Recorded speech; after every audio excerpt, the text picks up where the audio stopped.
Hello everyone, welcome to free education. इस video में हम डिस्कस करने वाले हैं एसएससी सीपीओ 2023 के। हम मैथ्स के पेपर सॉल्यूशन करने वाले हैं। ये एग्ज़ाम हुआ था अपना अक्टूबर 2023 में। जो लोग चैनल से पहले से जुड़े हुए हैं उन लोगों को पता है कि आंसर की आते ही हम सारे एसएससी के एग्ज़ाम के सॉल्यूशन करवा देते हैं। बट एक्चुअली पहले का थोड़ा सीन अलग था। अभी जॉब लग गई है और मेरा पोस्टिंग एक्चुअली इनकम टैक्स में सेंट्रल चार्ज में है, तो वहाँ पे बहुत ज़्यादा वर्कलोड होता है। खैर, उस बारे में बाद में बात करेंगे। और आई थिंक लास्ट 6 मंथ से मैंने बस एक वीडियो डाला है। बहुत टाइम भी हो गया पढ़ाए हुए। इवन मैं ये भी भूल गया हूँ रिकॉर्डिंग्स वगैरह में जो क्या क्या सेटिंग्स वगैरह अप्लाई करनी होती थी। थोड़ा दिमाग से चीज़ें निकल गई हैं क्योंकि बहुत लंबा टाइम हो गया। ठीक है, एनीवेज स्टार्ट करते हैं। धीरे धीरे थोड़ा रिदम आएगा पढ़ाने का भी, क्योंकि 6 महीने से एक्चुअली चीज़ें एकदम कुछ किया ही नहीं है। 6 महीने से कुछ ना मैंने पढ़ा है, कुछ ना पढ़ा है। ठीक है, तो स्टार्ट करते हैं अपन। पहला क्वेश्चन है the radii of two cylinder are in the ratio 4:5। देखो, कुछ क्वेश्चंस मैंने हिंदी में भी लिए हैं, जहाँ पे मेरे को जरूरत लगी कि हिंदी में लेना चाहिए तो वहाँ पे मैंने लिए हैं। ठीक है, तो पहला क्वेश्चन है कि जो रेडियस है दो सिलेंडर या बेलन की वो 4:5 में है और हाइट है अपना 5:2 में। तो हमसे वॉल्यूम का रेशियो पूछा है। आपको पता है सिलेंडर या बेलन का जो वॉल्यूम होता है वो क्या होता है, πr²h। पाई तो इसमें कांस्टेंट है। ठीक है, तो इसका तो रोल रहेगा ही नहीं, सिर्फ किसका रहेगा, r²h का। अब देखो, जो अपने पास रेडियस है उनका रेशियो 4:5 है, तो स्क्वायर में ये क्या आ जाएगा, 4 का स्क्वायर 16 और 5 का 25। इसको किससे मल्टीप्लाई करना है, हाइट। हाइट का रेशियो क्या है, 5:2। तो यहाँ पे कर देते हैं 5:2। सॉल्व कर लो इसको। इसको जब हम सॉल्व करेंगे तो ये 5 टाइम चले जाएगा और ये 8 टाइम चले जाएगा। तो फाइनल रेशियो कितना आएगा, 8:5, जो कि ऑप्शन नंबर अपना पहला है। ठीक है, एकदम सिंपल सा क्वेश्चन है। क्वेश्चन नंबर 2 को देखते हैं। बोल रहा है कि एक पर्सन है जो 900 मीटर चलता है 6 मिनट में। तो हमसे पूछ रहा है कि इसकी स्पीड बतानी है, किसमें, किलोमीटर पर आवर में। तो बड़ा ही सिंपल सा क्वेश्चन है, किलोमीटर पर आवर में स्पीड पूछी है। ठीक है, इजी सा क्वेश्चन है, लेकिन मैं बता देता हूँ। देखो, हमसे 900, या तो देखो एक काम कर सकते हैं, इसको आप मीटर पर सेकंड में निकाल लो पहले। जैसे यहाँ पे अपन को डिस्टेंस तो मीटर में दी है, तो पहले मैं स्पीड निकाल रहा हूँ, और स्पीड किस में निकाल रहा हूँ मैं, मीटर पर सेकंड में। फिर उसको किलोमीटर पर आवर में हम चेंज कर लेंगे। तो 900 मीटर डिस्टेंस है। ठीक है, अब जब मीटर पर सेकंड में निकाल रहा हूँ तो टाइम भी मेरे को सेकंड में चाहिए। 6 मिनट है, मिनट को सेकंड में बदलेंगे तो 60 से और मल्टीप्लाई कर दो, ये आ जाएगा अपना मीटर पर सेकंड में। चाहो तो पहले इसको सॉल्व कर सकते हैं। ठीक है, 6 से ये कितना टाइम चले जाएगा, ये इधर 36 है और इधर 90 है, 9 से कट जाएगा, 9 ढाई 90 और 9 चौके 36। इवन 18 से ही कट जाएगा ये। तो ये क्या हो जाएगा, 18×5 = 90 और 18×2 = 36। 5/2 मीटर पर सेकंड आ गया, लेकिन हमें तो किलोमीटर पर आवर में चाहिए। तो मीटर पर सेकंड को किलोमीटर पर आवर में बदलने के लिए क्या करते हैं, 18/5। ठीक है, इससे मल्टीप्लाई कर दो, या 3.6 कह सकते हैं इसको। तो इसको जब सॉल्व करोगे तो कितना आएगा, ये 5 से 5 कैंसिल हो जाएगा, तो ये आ जाएगा 9। तो 9 किलोमीटर पर आवर। ठीक है, ये अपनी आ जाएगी स्पीड किलोमीटर पर आवर में। ठीक है, देखो बहुत टाइम हो गया एक्चुअली पढ़ाए हुए, तो थोड़ा रिदम आने में टाइम लगेगा, तो उसको थोड़ा मैनेज कर लेना। नेक्स्ट क्वेश्चन है, बोल रहा है कि इफ 3 goats और 5 sheep can graze a field in 54 days। 3 बकरियां या फिर 5 भेड़ एक जो फील्ड है उसको 54 डेज में आ, कर सकती है, ग्रेज कर सकती है। हमसे बोल रहा है तो 6 बकरियां और 8 भेड़ उसको कितने दिनों में चलेंगे। वही अपना टाइम एंड वर्क का सिंपल सा क्वेश्चन है।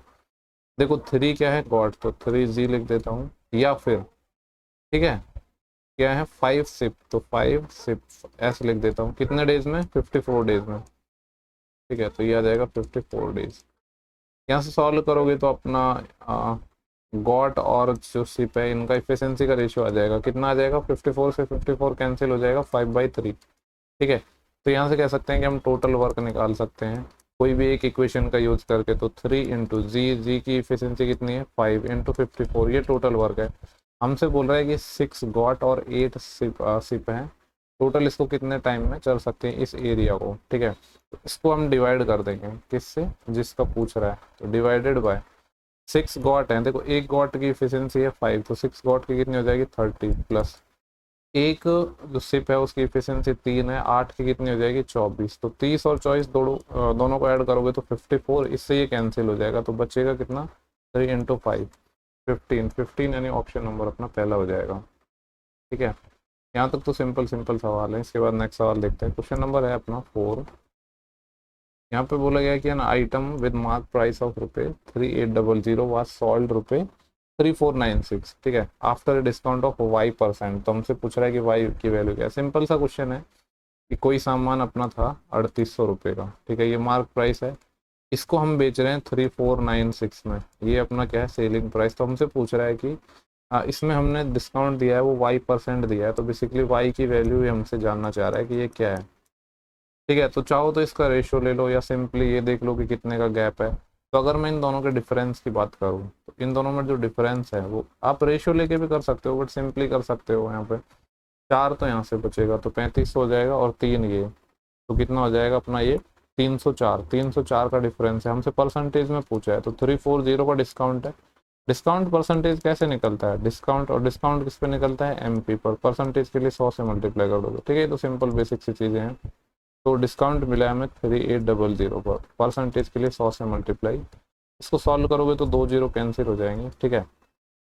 और देखो 38 ढाई का तो ज़्यादा हो जाएगा, यानी 10 से कम ऑप्शन है, ठीक है। ये 19 से काट सकते हो, 19 दूनी 38, और 19 से काटेंगे तो 19 से कम 19, 11 बचा, तो कितना हो जाएगा अपने पास 114, और 19 पंजे 95, और 19 छः की 114, 16/2 कितना आ जाएगा 8% इज द करेक्ट आंसर, ठीक है। ये मैंने हिंदी में भी लिया है, हालांकि कोई रिक्वायरमेंट थी नहीं, पर फिर भी मैंने दोनों लैंग्वेज में लिया है, क्योंकि ये कंप्लेंट आती रहती है कि हिंदी में नहीं लिया है। जनरली देखो यार, इतना तो कर ही सकते हो ना, आपको इंग्लिश लैंग्वेज का भी इसमें पेपर देना है, बट फिर भी मैंने लिया है तो कोई इशू नहीं है, ठीक है। नेक्स्ट सवाल है, एक डिसऑनेस्ट डीलर है जो क्या करता है, अनाउंस करता है selling his article with 22% loss. वो बोल रहा है कि मैं अपने सामान को 22% लॉस पे दे रहा हूँ, लेकिन आज के टाइम में लॉस पे कोई देता नहीं है ना। आगे क्या बोला है कि बट यूजेज 35% लाइटर वेट, ठीक है। ऐसे सवालों को आप और ज़्यादा कुछ नहीं, सिर्फ मैंने आपको रेशियो मेथड बताया पहले कि वही बेस्ट मेथड होता है। तो सबसे पहले क्या बोल रहा है कि ये 22% के लॉस पे दे रहा है, तो हम वही CPSP का रेशियो निकालेंगे। 22% के लॉस पे दे रहा है, तो मैं कह सकता हूँ 100 का कोई सामान था, ये कितने में बेच रहा है, 78 में बेच रहा है। इसको थोड़ा फर्दर सॉल्व कर सकते हैं ना, 50 से 39, तो वही लिख दो, ज़्यादा बेटर है ना। तो ये आ जाएगा 50 से 39। नाउ अब देखो यहाँ पे बात हो रही है वेट की, तो वेट और जो प्राइस है उसमें थोड़ा सा डिफरेंस होता है। यहाँ पे बोल रहा है कि 35% कम देता है, यानी अगर मैं आपसे ऐसे बोलूँ कि देना तो था 100 ग्राम, लेकिन 35% कम दे रहा हूँ, यानी कितना दे रहा हूँ 65 ग्राम। इसका अगर मैं रेशियो निकालूंगा यहाँ से, तो 5 से 13 टाइम और 5 से 20 टाइम।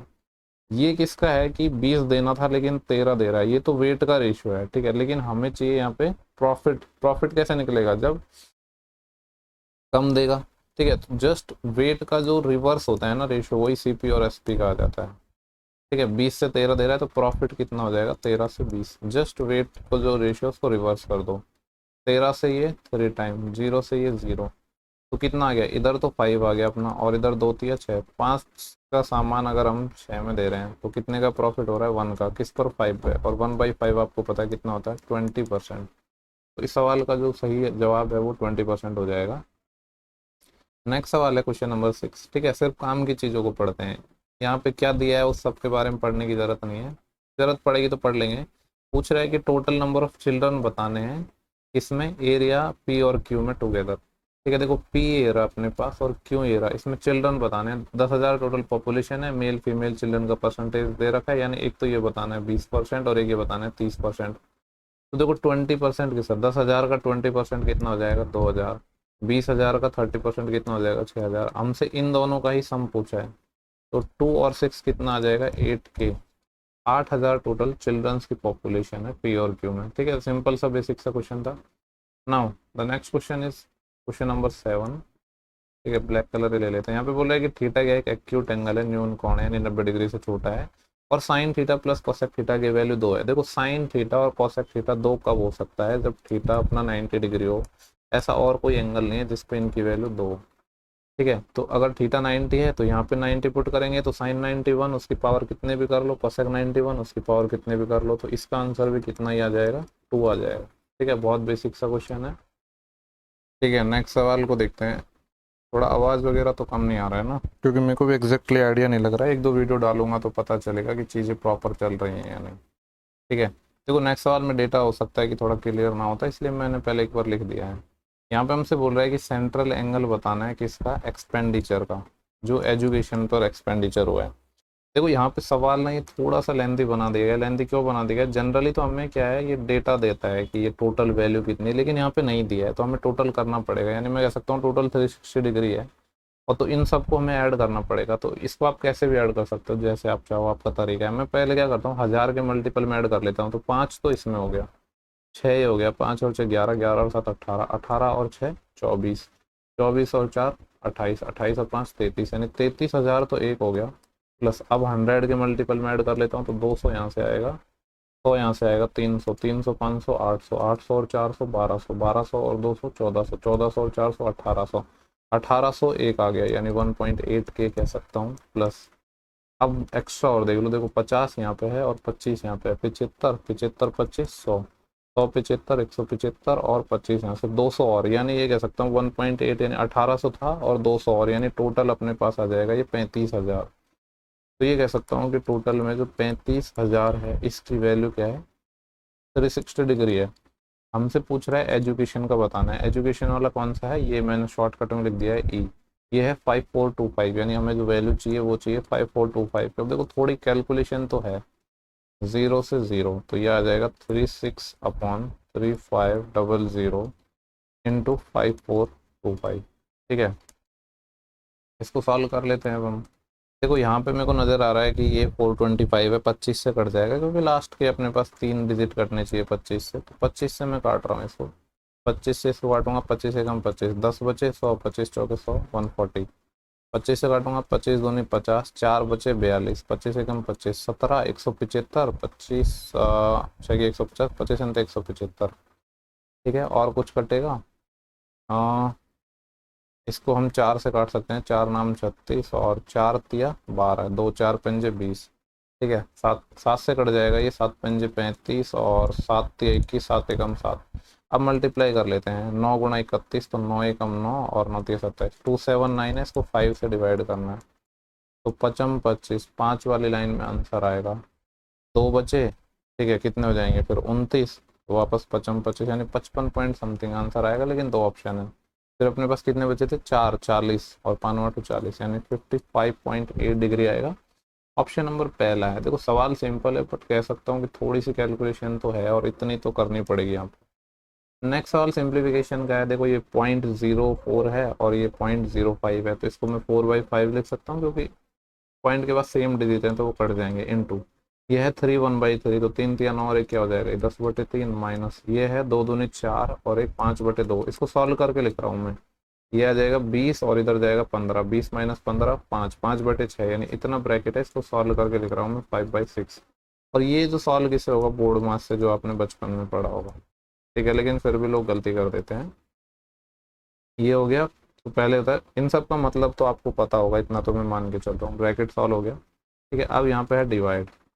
ये है देखो अपना 1/2, ऑफ पहले सॉल्व होता है ब्रैकेट के बाद। ये है 1/4, तो यह जाएगा 4 एकम 4 और एक 5/4। ठीक है, तो इन दोनों को पहले सॉल्व करेंगे, यानी ये टोटल मिलके हो जाएगा 5/8। और यहाँ पे डिवाइड करना था हमें इस पूरे में। ठीक है, तो 5/8 निकल के आ रहा है, इसका डिवाइड करना है। अगर इसको मैं मल्टीप्लाई में चेंज कर दूँ 5/8 को, तो जस्ट उल्टा हो जाएगा, यानी 8/5 आ जाएगा ये सारा जो कुछ है ये। तो ये आ जाएगा मल्टीप्लाई में 8/5। ठीक है, कुछ स्टेप में हटा रहा हूँ और वो जरूरी भी है। डिवाइड बाय, यहाँ पे कितना है, ये 1/3 है, और प्लस में ये आ जाएगा 1/45। एलसीएम लेंगे तो 45 एलसीएम आएगा, 3 से जाएगा 15 टाइम और 45 से जाएगा 1 टाइम, तो 16/45।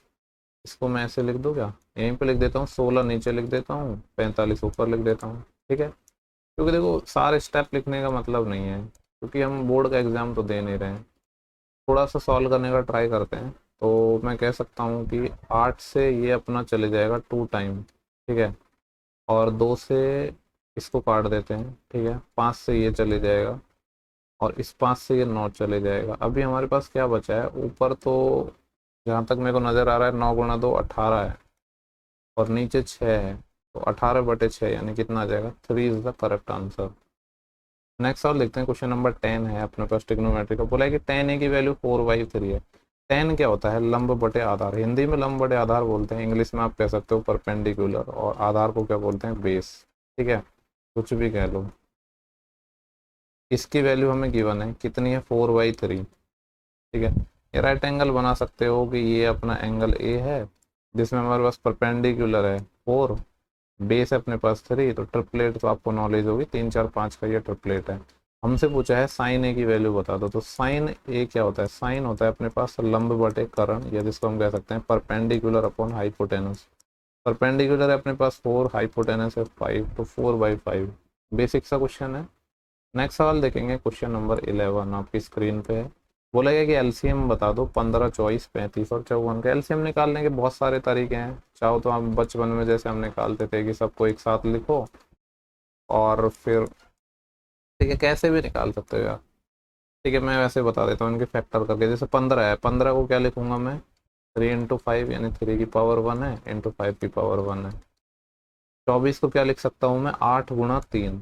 ठीक है, और 8 को क्या लिख सकता हूँ फर्दर, 2 की पावर 3। मतलब एकदम लास्ट तक सॉल्व करना है। 8 × 3 ये 3 की पावर 1। 35 को क्या लिख सकता हूँ मैं, 5 × 7। ठीक है, एंड 54, 54 होता है 27 × 2। 27 × 2 मतलब 3 की पावर 3, 3 की पावर 3 इंटू 2 की पावर 1। अब एलसीएम क्या होता है, एलसीएम में जो सबसे बड़ी पावर है उनको हम ले लेते हैं। तो यहाँ पे मैं बात करूँ 2 की, तो 2 की सबसे बड़ी पावर जो मेरे को नजर आ रही है वो ये वाली है, 2 की पावर 3। तो ये तो आ जाएगा 2 की पावर 3 इन 2। अब 3 की देखते हैं, 3 की पावर 1 1 1, यहाँ पे 3 की पावर 3 है, तो ये हो जाएगा 3 की पावर 3।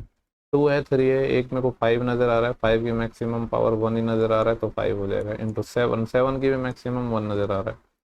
सॉल्व कर लो, 2 तिया 8 और यह आ जाएगा 27 इंटू 5 इंटू 7, 7 × 5 = 35, 5 और 40, जीरो तो आएगा सब में ही है। एक्चुअली डिजिट भी सेम टाइप के ही है, लेकिन देखो यहाँ पे हम थोड़ा सा कुछ स्मार्ट खेल सकते हैं। वो कैसे, क्योंकि ये जो जो भी आएगा ये आएगा मल्टीपल है, इसका मल्टीपल है ये। मल्टीपल ऑफ मैं कह सकता हूँ 8, 8 का मल्टीपल है। 8 के मल्टीपल के लिए आपको पता ही है कि लास्ट के अपने पास 3 डिजिट डिवाइड होने चाहिए। ठीक है, तो जैसे 670 है तो 8 के टेबल में नहीं आएगा, यानी ये वाला ऑप्शन नहीं हो पाएगा। 560 है, ये तो आता है, तो अभी इसको हम होल्ड पे रखते हैं। नेक्स्ट देखो 650 है, 8 के टेबल में नहीं आएगा। 570 है, ये भी नहीं आएगा, तो यही अपना आंसर हो जाएगा 7560। सॉल्व करके आप देख सकते हो बट नीड नहीं है, इतना कॉन्फिडेंस आपको होना चाहिए। ठीक है, मैं नेक्स्ट सवाल पे मूव कर रहा हूँ जो कि है क्वेश्चन नंबर 12। टीआई का सवाल है, हिंदी इंग्लिश में मैंने इसको लिया है एक्चुअली दोनों लैंग्वेज में। थोड़ा सा मेरे को और मिनिमाइज करना होगा। ओके, आई थिंक अब विजिबल होगा। सवाल क्या है कि यहाँ पे कुछ इस तरीके से डेटा है, ये सिविल सर्विस है जिसमें टोटल नंबर ऑफ कैंडिडेट दे रखे हैं अपीयर, और ग्रेजुएट कितने हैं टोटल में से ये है। ये इंजीनियरिंग सर्विस का डाटा है, ये टोटल नंबर ऑफ कैंडिडेट हैं और कितने ग्रेजुएट हैं, इन सब का हमें डेटा दे रखा है। नाउ हम फोकस करते हैं कि पूछा क्या है। हमसे पूछ रहा है कि what is the total number of graduate, उन ग्रेजुएट की संख्या क्या है जो अपीयर हुए हैं दोनों में, किसमें, CS यानी सिविल सर्विस में और ES इंजीनियरिंग सर्विस में टुगेदर। लेकिन सारे साल का नहीं पूछा है वरना कॉम्प्लिकेटेड हो जाती चीज़ें। हमसे पूछा है सिर्फ 2022 का, तो हम फोकस करेंगे 2022 पे। यानी एक तो हमारा क्या आएगा, और देखो यहाँ पे एक और चीज़, आपको डेटा यहाँ पे इस टाइप से नज़र आ रहा है। सवाल में एक चीज़ हमसे बोली गई है, वो क्या बोली गई है कि ये जो डाटा है ना ये किस में है, थाउजेंड्स में है। किस में है डाटा अपने पास, थाउजेंड्स में है। ठीक है, तो यहाँ पे पहले तो ये निकालना पड़ेगा कि ये 120 तो टोटल था, लेकिन इसका जो ग्रेजुएट है वो कितना है, 80%। तो 120 का किधर निकालूं, चलो यहाँ पे निकाल लेते हैं सिविल सर्विस का। 120 का 80%, जो 1000 है उसको बाद में मल्टीप्लाई कर लेंगे। 80% कितना होता है, 4/5, 5 से जाएगा 24 टाइम, 24 चौके 96, यानी ये आ जाएगा अपने पास 96। तो ये आ गया। नाउ ये थोड़ा सा कॉम्प्लिकेटेड है क्योंकि 135 का हमें 78% चाहिए, तो 135 का 78% के लिए क्या करना पड़ेगा, 78/100। ठीक है, 5 से काटेंगे 20 टाइम और 5 से ये जाएगा 27 टाइम। अब मैं क्या कर रहा हूँ, इसको मैं सिर्फ 2 से काट रहा हूँ 10 टाइम, क्योंकि जीरो चिपकाना आसान होता है, तो 2 से ये चल जाएगा 39 टाइम। लेकिन इसको मल्टीप्लाई तो करना पड़ेगा ना, यानी 27 को मल्टीप्लाई करना पड़ेगा 39 से। 9 7 63, 6 कैरी आई। ठीक है, और ये आ जाएगा 9 दूनी 18 और 7 तिया 21। 18 और 21 कितने हो जाएंगे अपने पास, 39, और 39 और 6 45, 45 का 5, फिर 4 कैरी और 2 तिया 6, 6 और 4 10, यानी ये आएगा 1053। कितना आएगा, 1053 और 10 से डिवाइड और करना है, यानी यहाँ पे पॉइंट आ जाएगा तो 105.3, यानी ये आ जाएगा अपने पास 105.3। इन दोनों का सम पूछा है एक्चुअली, यानी 96 और किसका पूछा है 105.3। जब ऐड करोगे तो 3 6 और 5 11 1 असिल, 9 और 1 10 1 असिल, 1 और 1 2, ये आएगा 2013। कहाँ पे नज़र आ रहा है, यहाँ पे। इसको आप 1000 से मल्टीप्लाई और कर सकते हो तो आपका आंसर है वो एग्जैक्टली आ जाएगा। ठीक है, देखो सवाल में पढ़ लेना, 1000 लिखा हुआ है यहाँ पे कि ये जो डाटा है ये किस में दर्ज आता है, थाउजेंड्स में वैल्यू। ठीक है, अपने किस में, थाउजेंड्स में। नेक्स्ट सवाल हम देखते हैं, क्वेश्चन नंबर है अपने पास 13। ठीक है, मल्टीप्लाई कर लेना इसको 1000 से तो वही अपना सेम आंसर आ जाएगा। उससे ज़रूरी नहीं है ना हमारा स्टार्टिंग के डिजिट मिल गई उतना ही सफिशिएंट था अपने लिए। नेक्स्ट सवाल देखते हैं, क्वेश्चन 13। एक बार को थोड़ा सा इसको मैं जूम कर लेता हूँ। ठीक है, वैसे काफ़ी स्लो चल रहा है वीडियो बट कोई नहीं, अपने अकॉर्डिंग स्पीड तुम कम ज़्यादा कर लेना। यहाँ पे बोला गया है कि let the speed of boat in still water is 17 kilometre per hour, यानी शांत जल में जो चाल है वो 17 किलोमीटर पर आवर है। और हमसे पूछा है जो स्ट्रीम या जो धारा है उसकी स्पीड है 5 किलोमीटर पर आवर, तो हमें कितना टाइम लगेगा 110 किलोमीटर डाउन स्ट्रीम में जाने पर। ठीक है, डाउन स्ट्रीम को हम क्या बोलेंगे, अनुप्रवाह, हिंदी में क्या बोलेंगे, अनुप्रवाह। ठीक है, डाउन स्ट्रीम अप स्ट्रीम, इतना हिंदी इंग्लिश तो आना चाहिए। तो हमें टाइम निकालना है, टाइम क्या होता है अपने पास, डिस्टेंस अपॉन स्पीड। टोटल हमें 110 किलोमीटर जाना है और डाउन स्ट्रीम में जा रहे हैं, यानी जिधर अपने पास फ्लो है उसके डायरेक्शन में जा रहे हैं, तो दोनों की स्पीड क्या हो जाएगी, ऐड हो जाएगी। जस्ट ट्रेन का अपोजिट कॉन्सेप्ट होता है। ठीक है, ट्रेन में क्या होता है, अपोजिट डायरेक्शन में जाते हैं तो जुड़ते हैं, जबकि यहाँ पे तो जिस साइड में जैसे वाटर बह रहा है, फ्लो है, उसी साइड में आप जाओगे तो ही तो आपकी स्पीड बढ़ पाएगी। तो 17 और 5 22, 22 पंजे 110, तो टोटल कितना टाइम लगेगा, 5 आवर। नेक्स्ट सवाल देखेंगे 14। क्या बोल रहा है कि a number is first increase by 10%, पहले एक नंबर को 10% बढ़ाया जाता है, देन वापस 20% बढ़ाया जाता है और बाद में क्या है 12% डिक्रीज किया जाता है। तो हमसे पूछ रहा है कि परसेंटेज चेंज बता दो। देखो इसको बहुत सारे तरीके हैं सॉल्व करने के। मैंने आपको बताया कि जब भी अपने पास जो वैल्यूज़ हैं, अच्छी वैल्यू मतलब जिनका रेशियो इजीली निकल जाए, तो आप रेशियो मेथड से करो, अदरवाइज आप फॉर्मूला यूज़ कर सकते हो। ठीक है, तो यहाँ पे मैं नज़र देख पा रहा हूँ कि दो वैल्यू तो अपने पास ईजी हैं, तो 10 और 20 में तो आप लगा सकते हो नॉर्मल सक्सेस से, कैसे भी लगा दो, रेशियो लगा दो यार, चाहे कुछ भी लगा दो। जैसे मैं दोनों तरीके से बता दे रहा हूँ। देखो 10% इंक्रीज हुआ, यानी 10 से क्या हो गया 11 हो गया। 20% इंक्रीज हुआ, 20% इज वॉट 1/5, तो 5 से 6 हो गया। ठीक है, सॉल्व करोगे तो यहाँ पे हमें नज़र आ रहा है कि 50 से चीज़ें क्या हो गई, या थोड़ा इसको काटा पीटी कर सकते हो, 2 से ये 3 टाइम चले जाएगा और 2 से ये 5 टाइम चले जाएगा, और तो कुछ कटेगा नहीं। तो ये कितना आ गया, 25 से 33 आ गया। परसेंटेज में अगर देखो तो 25 से 33 कितना बड़ा है, 8, किस पर, 25 पर, मल्टीप्लाई बाई 100। तो ये कितना आएगा, 25 चौके 100 और 8 दूनी 16, 16%। इस चीज़ को आप ऐसे भी निकाल सकते थे, कैसे कि सॉरी थोड़ा सा मैंने गड़बड़ कर दिया। 25 चौके 100 और 8 चौके कितना आएगा, 32, 32 आएगा। या फिर जैसे वही अपना सिंपल फार्मूला a+b+ab/100, ये यूनिवर्सल फार्मूला है, 2 के लिए, 3 के लिए भी है, a+b+c+abc/, ab+bc+ca/100 +abc/10,000, सब लोगों को आपको पता होगा, CI वगैरह में भी यूज आता है। ठीक है, अगर वहाँ पे डिक्रीज हो रहा है तो माइनस लगा लो, साइन चेंज कर सकते हो। तो 2 में जब मैं सक्सेसफुल लगा तो 10 और 20 का सम 30 और 20 और 10 का 200, 200 बटो 100 200, तो 32 आ जाता। ठीक है, यहाँ पे एक्चुअली ये मेथड बेस्ट था, पर मैंने दोनों समझाने के लिए आपको बता दिए हैं। अब देखो, अब हम क्या करेंगे कि 2 में मैंने सक्सेसफुल लगा दिया, अब तीसरी बार सक्सेसफुल लगाऊंगा। ठीक है, तो ये फॉर्मूला लगाना ही ज़्यादा इजी रहेगा, वरना तो टफ पड़ेगा, क्योंकि इसमें 12% है, थोड़ा सा डिफिकल्ट है, पर इतना नहीं है। बट यहाँ पे फॉर्मूला लगा दो, वही सेम फॉर्मूला, 32 लिखा, दूसरा क्या है, डिक्रीज हुआ है, डिक्रीज हुआ है तो माइनस का साइन आ जाएगा। बस इस फॉर्मूले में कुछ नहीं, यही सारी चीज़ें वैल्यू पुट कर दो, 32 गुणा 12/100। देखो 32 में से 12 जाएगा तो 20 आएगा, 20 में से माइनस होगा, माइनस क्या होगा, इसको सॉल्व कर लो, 12 दूनी 24, 2 असिल, 12 36 और 2 38, 100 से भाग, यानी 3.84। 20 में से माइनस हो जाएगा 3.84, 20 में से 3 माइनस होगा तो 17, 17 में से भी 0.84 माइनस हो रहा है तो कितना आ जाएगा, 16.16। ठीक है, यही है अपना, कैसे भी कर सकते हो, डिपेंड करता है वैल्यूज़ कैसी होती है। नेक्स्ट सवाल है 15। सवाल में हमसे जो पूछा गया है वो बोल रहा है कि in which year was their maximum percentage increase in the export of appeal to that of the previous year।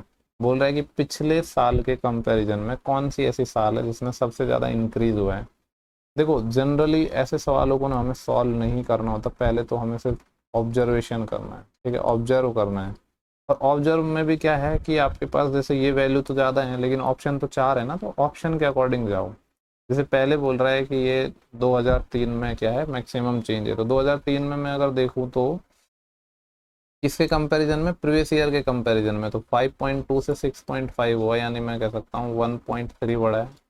अगर मैं 2005 की बात करूँ, ठीक है, पिछले साल के कंपैरिजन में, तो ये 7.8 से 8.8 9.8 यानी 2.1 बढ़ा है यहाँ पे। 2006 की बात करूँ तो इसके कंपैरिजन में 9.9 से सिर्फ 10.8 हुआ है, यानी सिर्फ 0.9 बढ़ा है। 2008 की बात करूँ तो यहाँ 9.5 से 11.4 हुआ है, यानी तो 10.5 और 11.5, ये 1.9 है। देखो यहाँ से ऑब्जर्वेशन से ही दो चीज़ें तो समझ आ रही हैं, क्या कि ये 1.3 कम है, यानी ये वाला ऑप्शन नहीं हो सकता, और ये 0.9 कौन सा ऑप्शन था, थर्ड वाला, ये नहीं हो सकता। अब थोड़े जो क्लोज हैं वो ऑप्शन ये हैं, या तो ऑप्शन दूसरा आएगा या ऑप्शन चौथा आएगा, यानी या तो ये वाला होगा 2.1, ठीक है, या फिर 1.9 होगा। देखो 1.9 है तो ये 1/5 समझ आ रहा है कि 20% बढ़ा है। कैसे बढ़ा है, 1.9 बढ़ा है किस पे, 9.5 से 19.95 1/5, यानी ये 20% इंक्रीज हुआ है। कौन सा वाला, दिस वन। और ये कितना इंक्रीज हुआ है, तो इसकी अगर मैं बात करूँ तो 2.1 इंक्रीज हुआ है ये, किसके कंपैरिजन में, 6.5, एक सेकेंड, 6.5 नहीं, यहाँ पे ये था ना 7.8 मल्टीप्लाई बाई 100, ठीक है। तो देखो यहाँ पे अगर मैं बात करूँ तो यहाँ पे क्या हो रहा था, 100, इसको जब मैं सॉल्व करूँगा तो 21 या 63, 21 चौके 84, यानी 3 से 4 के बीच में वैल्यू आएगी अपने, ठीक है। मान लो 4 भी आती, मैं आपसे बोलूँ कि 4 भी आती तो 100 में 4 का भाग देते तो भी 25 आता, लेकिन 4 से भी कम आएगा तो वैल्यू इज ग्रेटर देन 25। तो ऑब्जर्वेशन से ही समझ आ रहा है कि, समझ तो आ रहा है ना आपको, आई होप समझ आया होगा। ऑप्शन से ही समझ आ रहा है कि ये जो वैल्यू है ये बड़ी होगी, यानी ऑप्शन नंबर अपना ये है, ये सही हो जाएगा, ठीक है। बाकी आप जैसे चाहो वैसे कर सकते हो। देखो नेक्स्ट सवाल है क्वेश्चन नंबर 16, अपना डीआई का सवाल है, ठीक है। यहाँ पे मैंने दोनों ही टेबल डाल दी, एक्चुअली ज़रूरत नहीं थी वैसे तो। हमसे बोला है कि what was the percentage increase during the year 2021 over 2018-19, ठीक है। 2018-19 के कंपैरिजन में 2021 के दौरान प्रतिशत वृद्धि कितनी हुई है, लेकिन किस पे, सिर्फ एजुकेशन पे, शिक्षा पे। एजुकेशन कहाँ पे है, ये वाला यानी लास्ट वाला, शिक्षा पे। और कौन सी ईयर, 2021। तो देखो एक तो 2021 हमारा ये रहा, ठीक है, और एक कौन सा है, 18-19, 18-19 ये रहा। तो देखो 18-19 में जो एजुकेशन था वो था 8,000, 2021 में कितना हो गया, 8200 हो गया। अगर इन दोनों का मैं रेशियो लूँ, ठीक है, तो आपको पता है कितना आएगा, 40 से 41 आ जाएगा। हमसे यही तो पूछा है कि 18-19 के कंपैरिजन में 2021 में कितना चेंज हुआ है, तो 40 से कोई चीज़ 41 हो गई तो एक का एक बढ़ा है किसको, 40 पर, 1/40 आपको पता है कितना होता है, 2.5%, तो 2.5%। देखते हैं कौन सा ऑप्शन है, ऑप्शन नंबर आ जाएगा अपना सेकेंड, ठीक है। सिंपल सा सवाल था। नेक्स्ट सवाल देखते हैं, क्वेश्चन नंबर 17 है, ठीक है। यहाँ पे हमसे बोला गया है कि the first shirt is sold at twice of the selling price. पहली शर्ट है उसको डबल प्राइस पे बेचा जाता है सेकंड के, और फर्स्ट शर्ट है जिसको इंडिविजुअल, ओके इंडिविजुअल भी दे रखा है। देखो सबसे पहले तो इम्पोर्टेंट सवाल लग रहा है मेरे को, ये बोला गया कि जो पहली शर्ट है उसको सेल किया जाता है डबल प्राइस में सेकंड के, ठीक है। हिंदी में भी मैंने लिया है क्वेश्चन। बोला कि फर्स्ट शर्ट है जिसको सोल्ड किया जाता है 8% प्रॉफिट पे, सेकंड को सोल्ड किया जाता है 30% लॉस पर। तो हमसे पूछ रहा है ओवरऑल प्रॉफिट लॉस, ओके। देखो इसको दो तरीके हो सकते हैं सॉल्व करने के लिए, हम एकदम बेसिक मेथड पे जाते हैं। दो शर्ट है ना अपने पास, पहली और सेकंड, ठीक है। लेट्स से कि मैंने इसका जो सीपी मान लिया कितना है, 100x पहली शर्ट का, दूसरी का मैंने मान लिया 100y, ठीक है। दूसरी लाइन को पहले पढ़ते हैं। यहाँ पे बोल रहा है कि जो फर्स्ट शर्ट है उसको सोल्ड किया जाता है 8% के प्रॉफिट पर, तो इसका फिर एसपी कितना रहेगा, 108x, क्योंकि 8% प्रॉफिट पर बेच रहे हैं। सेकंड वाले को 3% लॉस पर हम बेच रहे हैं, तो ये 97y में हमने बेचा है। हमसे पूछ रहा है कि ओवरऑल प्रॉफिट या लॉस हमें बता दो, ठीक है। तो इसके लिए हमें क्या चाहिए होगा, एक्स और वाई की वैल्यू तो चाहिए होगी। अब वो कहाँ से आएगी, अब पहले लाइन को वापस पढ़ो। यहाँ पे बोल रहा है कि फर्स्ट शर्ट है जिसको सेल किया जाता है। फर्स्ट शर्ट को हमने कितने में सेल किया है, 108x में। ये बराबर है किसके, selling price of the second shirt, twice the selling price of the second shirt, यानी सेकेंड शर्ट है 97y, इसके डबल के, यही कहना चाह रहा है। 2 से 54 टाइम, तो यहाँ से मैं कह सकता हूँ x और y का रेशियो सिंपली 54 इधर चले जाएगा, 97:54। हमसे पूछ रहा है ओवरऑल प्रॉफिट या लॉस हमें बताना है, ठीक है। तो सबसे पहले मैं क्या करता हूँ, टोटल सीपी तो निकाल ही सकता हूँ ना, सीपी क्या टोटल, क्योंकि प्रॉफिट या लॉस निकालने के लिए सीपी और प्रॉफिट या लॉस चाहिए। टोटल जो सीपी है वो तो आ जाएगा 100 और 100x और 100y, 100 मैंने कॉमन ले लिया, x + y, ठीक है। और ये हो गया, ठीक है, वैल्यू मैं अभी रख दूंगा। अब देखो यहाँ पे ओवरऑल हमें पता चल रहा है कि ओवरऑल परसेंटेज प्रॉफिट ही है, वैसे लॉस बोला भी नहीं है। तो टोटल प्रॉफिट अगर मैं निकालूँ कि टोटल प्रॉफिट कितना होगा, प्रॉफिट निकलता कैसे है, एसपी में से सीपी माइनस कर दो, तो वैल्यू बाद में रखेंगे, अभी इसी में से माइनस करते हैं। देखो 108x में से तो ये माइनस हो जाएगा और 97 में से ये माइनस हो जाएगा, तो 108x, क्योंकि एसपी में से सीपी घटा रहे हैं ना, तो इन दोनों को जोड़ के और फिर पहला वाला माइनस करेंगे, तो 108x में से 100x जाएगा, मैं डायरेक्ट लिख रहा हूँ, तो ये आ जाएगा 8x और 97y में से 100y जाएगा, तो माइनस का 3y, ये टोटल अपने पास प्रॉफिट आ गया। हमें चाहिए परसेंटेज प्रॉफिट। परसेंटेज प्रॉफिट कैसे निकलता है, प्रॉफिट अपॉन सीपी, यानी 8 इंटू, अब वैल्यू रख देते हैं, x है 97 -3 इंटू वाई, और y की वैल्यू अपने पास है 54, डिवाइड बाई, ये आ जाएगा 100 इंटू एक्स प्लस वाई जोड़ेंगे तो 9 और 5 14, यानी 140 और 11, ये आ जाएगा 151। पहले इसको थोड़ा सा सॉल्व करता हूँ मैं, तो 8 7 56, 5 असील, 8 नाम 72, 5 77, 776, तो ये आ गया। और ये आ जाएगा 150 और 12, यानी 162। 6 में से 2 गया तो 4, 7 में से 6 गया तो 1, और 7 में से 1 गया तो 6, 614 है, ठीक है। और परसेंटेज प्रॉफिट के लिए 100 से बाद में मल्टीप्लाई कर देंगे तो 614 है, चाहो तो अभी डबल ज़ीरो लगा लो, ठीक है।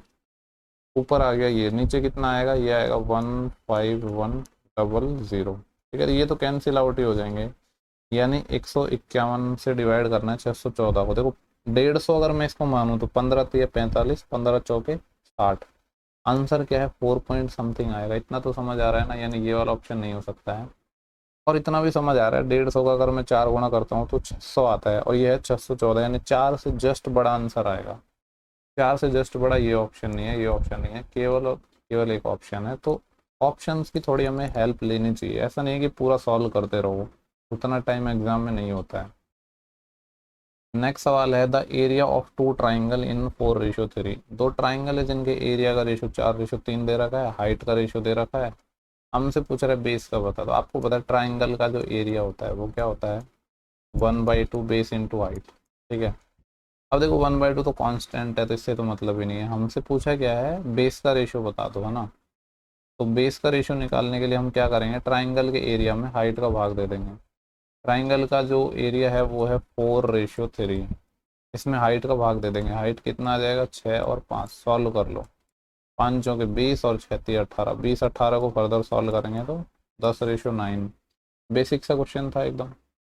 नेक्स्ट सवाल देखेंगे 19, बोल रहा है कि the largest number of 4 digit that is exactly divisible by 17 and 36। 17 और 36 से 4 अंकों की सबसे जो बड़ी संख्या है डिविजिबल होती है वो क्या होगी, तो क्या होगी, इनका एलसीएम ले लेते हैं और उसका फिर मल्टीपल ले लेंगे, ठीक है। 17 और 36 में कुछ कॉमन तो आ नहीं रहा, तो मल्टीप्लाई करना पड़ेगा, क्योंकि 17 इज ए प्राइम नंबर, तो 17 पंजे 85, 17 6 के 102, 10 असेल, 17 तो 51 और 10 61, तो जो भी नंबर होगा वो मल्टीपल होगा किसका, 612 का, ठीक है। अब देखो 612 का मल्टीपल होगा, और अगर आप देख रहे हो तो ये ऑल्सो किसका मल्टीपल है, मल्टीपल ऑफ 9, 9 का मल्टीपल है ये। एक तो तरीका ये है कि हम मल्टीपल देखें, तो ऑप्शन में फंस भी सकते हैं, ऐसा ज़रूरी नहीं है।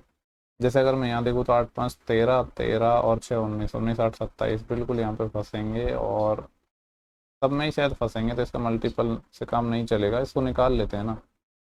देखो 612 है, ठीक है, 612 का अगर मैं करता हूँ 10 टाइम तो काम नहीं चलेगा, अगर मैंने 15 टाइम किया तो 15 दूनी 30, 3 असेल, 15 कम 15 और 3 18, 1 असेल, 15 छः 90 और 9180 आ गया।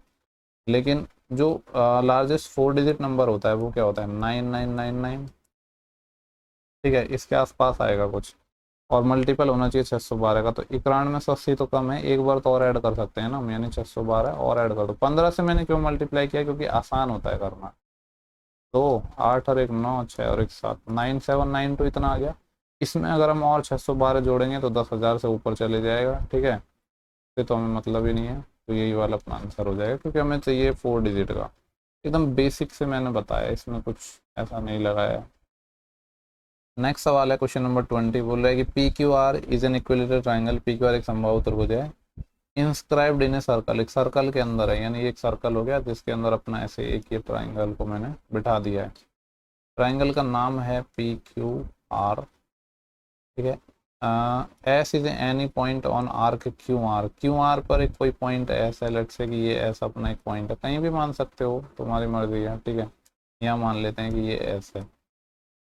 नाउ आगे देखते हैं, पूछा है हाफ बताना है एंगल पी एस क्यू का, 1/2 बताना है पी एस क्यू का हमें। तो पहले तो देखते हैं कि पी एस क्यू बनेगा कहाँ पे, एस ये रहा और क्यू ये रहा। ठीक है, देखो हमें बोला था कि पी क्यू आर एक इक्विलेटरल ट्राइंगल है, यानी मैं कह सकता हूँ this angle is what, 60 degree. ये वाला क्या होगा 60 डिग्री, ये वाला क्या होगा 60 डिग्री। इसमें हमारे पास और कोई इन्फॉर्मेशन नहीं है, तो इसमें बेसिकली ये आपको समझ जाना चाहिए कि कौन सी प्रॉपर्टी लगेगा। सेम बेस या सेम आर्क पर जो सरकमफ्रेंस पर सेम एंगल बनता है, ठीक है, वही वाली प्रॉपर्टी यहाँ पे अप्लाई हो जाएगी। तो जैसे अगर मैं यहाँ पे देखूँ बेस में, अगर पी क्यू की बात करूँ, पी क्यू ले लो या फिर ये आर्क ले लो। ठीक है, तो बेस पी क्यू पर ये वाला एंगल यहाँ पे 60 बन रहा है, तो इस सेम बेस पर ये वाला एंगल भी तो बन रहा है, समझ रहे हो तुम।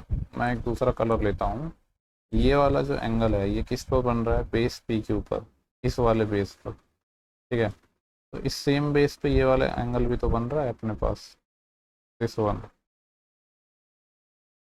ठीक है, तो ये भी बन रहा है इस पर ये भी बन रहा है, यानी ये 60 है तो ये भी 60 होगा। 60 का आधा ही तो हमसे पूछा है। ठीक है, तो कितना आ जाएगा 30 डिग्री।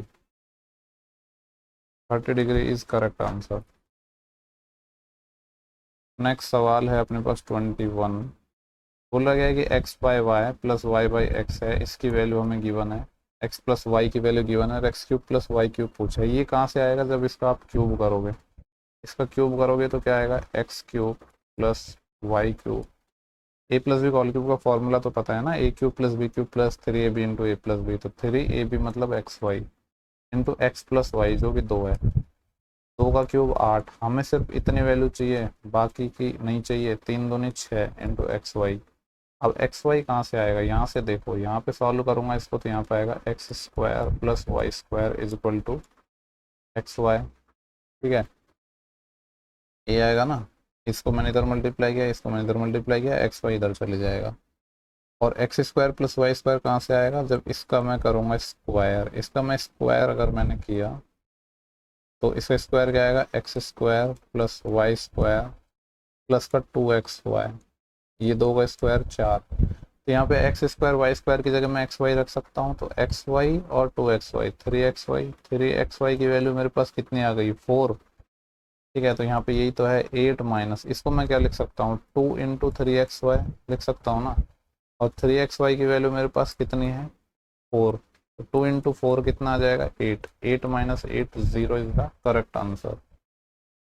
नेक्स्ट सवाल पे चले, क्वेश्चन नंबर है 22, बोल रहा है कि height of a cone is 7 centimetre. एक शंकु की ऊंचाई 7 सेंटीमीटर है और डायमीटर है ऑफ द सर्कुलर बेस।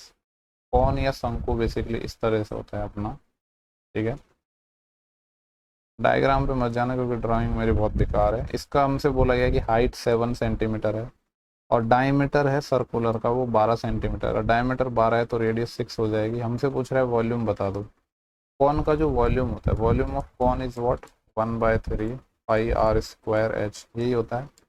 पाई के बारे में बोला गया नहीं गया है कि क्या वैल्यू लेनी है, तो 22/7 ही ले लेते हैं। 22/7 इंटू रेडियस, आर है अपने पास 6, 6 का स्क्वायर 36 इंटू हाइट, हाइट है 7। इस 7 से 7 चले जाएगा, 3 से 12 टाइम चले जाएगा, 22 गुणा 12, 22 दाएं के होते हैं अपने पास 220 और 22 दूनी 44, 220 और 44 कितना आ जाएगा 264। ठीक है, डराने के लिए बोला था निकटतम वैल्यू लो, 22/7 लिया तो एग्जैक्ट ही आ गया है। वॉल्यूम है तो सेंटीमीटर क्यूब में आ जाएगा। नेक्स्ट सवाल देखते हैं 23। ओके, एक सेकेंड रुको देख लेता हूँ मैं। ठीक है, यहाँ पे बोला गया है कि A B and C can do a piece of work in 20 days, 30 days and 60 days। ठीक है, एक तो यार हिंदी इंग्लिश दोनों को ट्रांसलेट करने में भी बहुत टाइम जाता है। बोल रहा है कि ए बी सी है, किसी काम को 20, 30, 60 दिनों में कर सकते हैं। ऐसे एक्चुअली मैं भी हिंदी मीडियम से ही हूँ, हिंदी में ही मैं पेपर सॉल्व करता हूँ, बट यहाँ पे दोनों में करवाना पड़ता है क्योंकि मोस्टली ऐसा है ना कि इंग्लिश में करवाऊंगा तो हिंदी इंग्लिश दोनों वाले समझ सकते हैं, लेकिन जो लोग इंग्लिश वाले हैं वो हिंदी से नहीं समझ पाएंगे। ठीक है, तो बोला कि ए बी सी इस काम को 20, 30, 60 दिनों में कर सकते हैं। A B C 20 days, 30 days, 60 days, LCM क्या आ जाएगा, 60 ही आ जाएगा।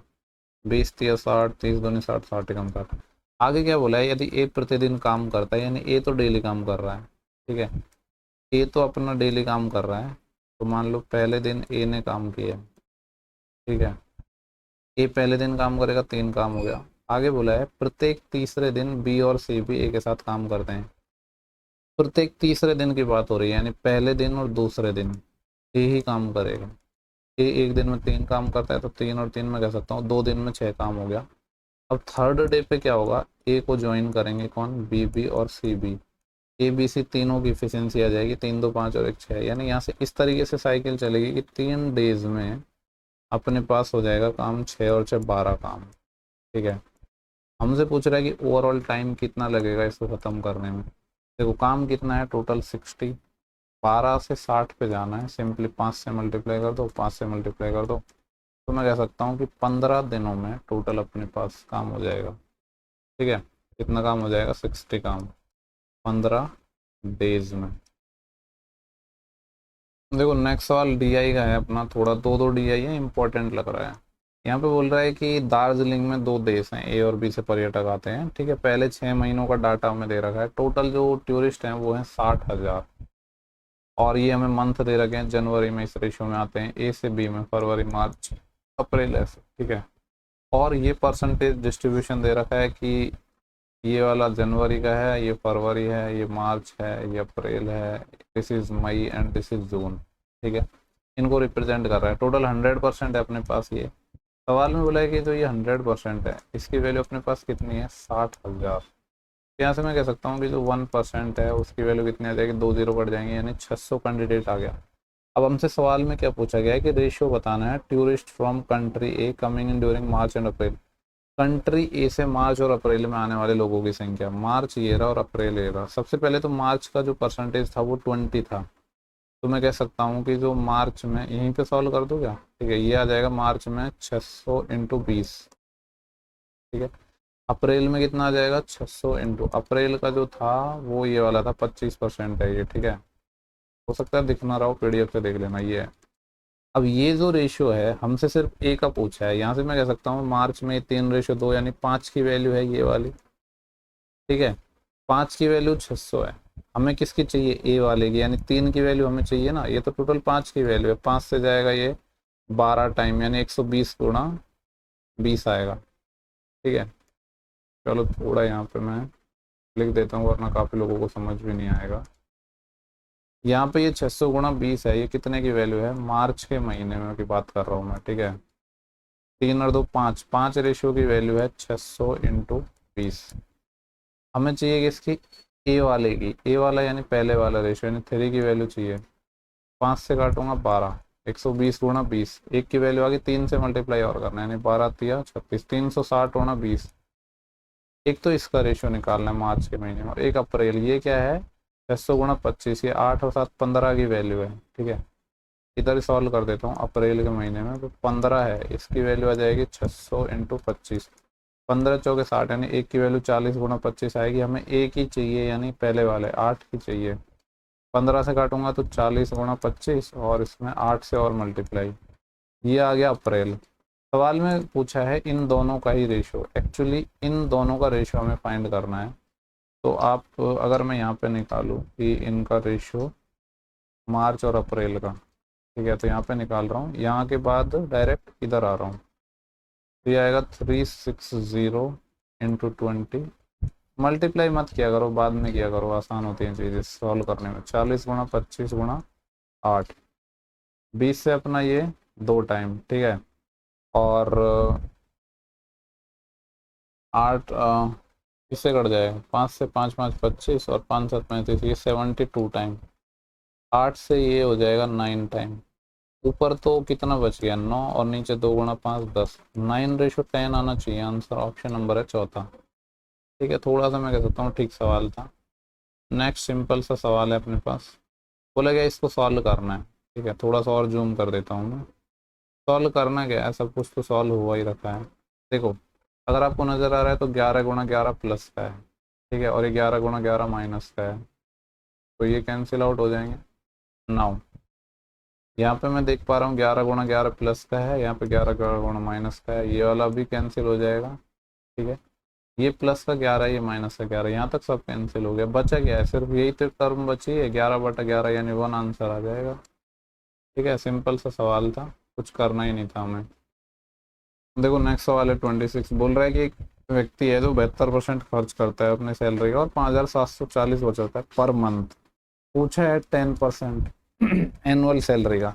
देखो यहाँ पे मंथली अपन को सैलरी गिवन है, और जबकि पूछा है एनुअली, तो ये इजी सवाल है, लेकिन अच्छा है, कंफ्यूज हो सकते हो जल्दी जल्दी में। 72% अगर इसने खर्च कर दिया तो सेव कितना करेगा, 28%। 28% मंथली सेव करेगा। ठीक है, मंथली बोला है हमें, सवाल में बोला है ₹5740। अगर मैं यहाँ से 1% निकालूँ इसका मंथली, ठीक है, तो कितना आएगा, 28 दूनी 56, एक बचा, 4 उतारा, भाग नहीं जाएगा, 0, तो यहाँ पे एक 0 लेना पड़ेगा, और 28 पंजे 140, ये 1% आ गया मंथली। लेकिन मेरे को एनुअल निकालना हो कि 1% एनुअल इसकी सैलरी का कितना होगा। एक साल में कितने महीने होते हैं, 12, तो 12 से मल्टीप्लाई करना पड़ेगा, ये एनुअल आ गया 1%। लेकिन सवाल में पूछा है 10% बताना है एनुअल सैलरी का कितना है, तो 2050, 10 से मल्टीप्लाई कर देंगे, मल्टीप्लाई पे 12, तो 0, और 12 पंजे 60, और 12 दूनी 24, 24,600 इस सवाल का सही जवाब हो जाएगा। ठीक है, बाकी मैं वीडियो रिकॉर्ड करूँगा सुबह में, क्योंकि अभी बहुत टाइम हो गया, रात के 1 बज गया, ऑफिस भी जाना है। देखो नेक्स्ट सवाल है अपना, यहाँ पे बोला है कि पॉपुलेशन है एक सिटी की, वो ये गिवन है, जो एनुअली इंक्रीज होती है 15% पर एनम की दर से। ठीक है, हमसे पूछ रहा है कि 2 साल पहले क्या थी। 15% कितना होता है अपना, 15% होता है 3/20, यानी देखो यहाँ पे 2 ईयर अगो की बात कर रहा है, ये 20 से 23 रही होगी। ठीक है, जैसे मान लो यहाँ पे करंट है, तो करंट से मैं क्या कर रहा हूँ, 2 ईयर में जा रहा हूँ आगे। ठीक है, 20 से 23, 20 से 23 ये हो गई, यानी करंट ईयर ये है, सॉरी अभी करंट में ये है, और 2 ईयर अगो वाली ये आ जाएगी। तो चाहे तो अलग अलग भी लगा सकते थे, 20 से 23, तो 23 की वैल्यू ये है, वहाँ से 20 की निकाल लेते, फिर वापस उसको 23 की इक्वल कर देते, लेकिन दोनों में कंबाइंड लगा दो, ये है 400, और इसको मैं ऐसे ही रहने देता हूँ 23 × 23।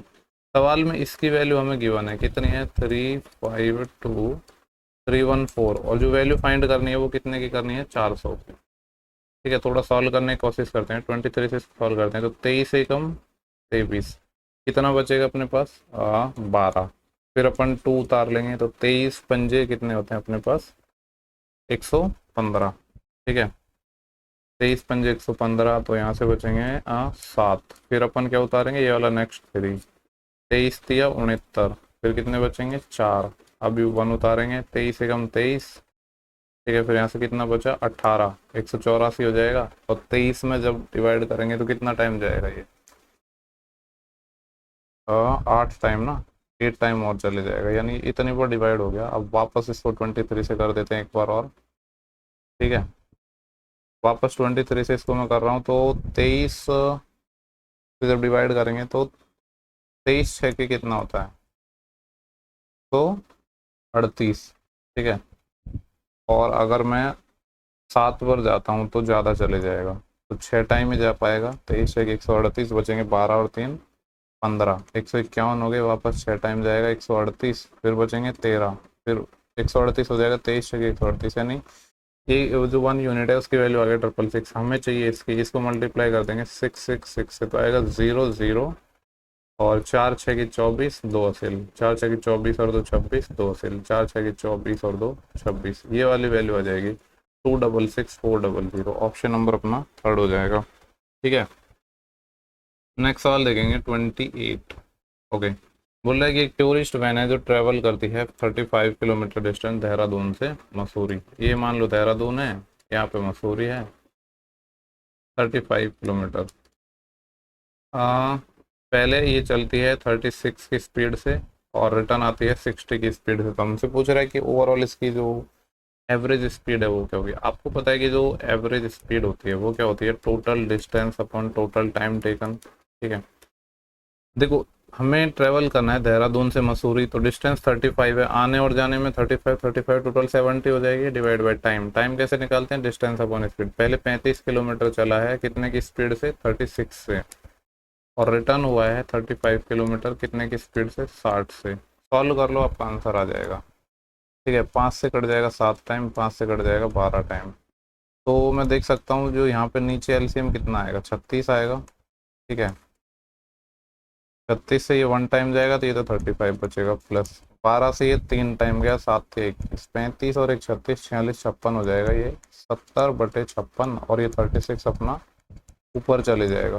सॉल्व करेंगे तो 14 चौके 56 और 14 पंजे 70 और 4 नाम 36। तो 5 × 9 बचा है, 5 × 9 कितना आ जाएगा, 45। 45 इसका सही आंसर आ जाएगा। ठीक है, बेसिक क्वेश्चन था।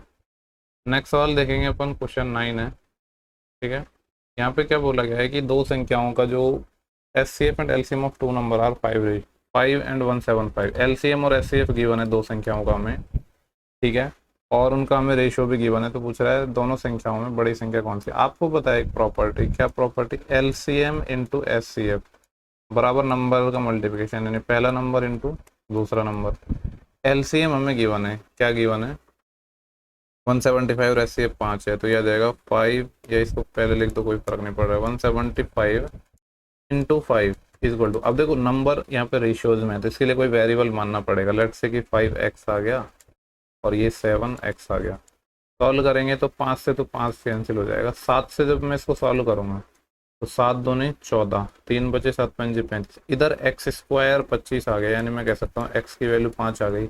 हमसे पूछ रहे हैं दोनों संख्याओं में बड़ी संख्या कौन सी है, तो दूसरी वाली 7x माना था हमने नंबर, x की वैल्यू 5 है, तो 7 × 5 कितना आ जाएगा, 35।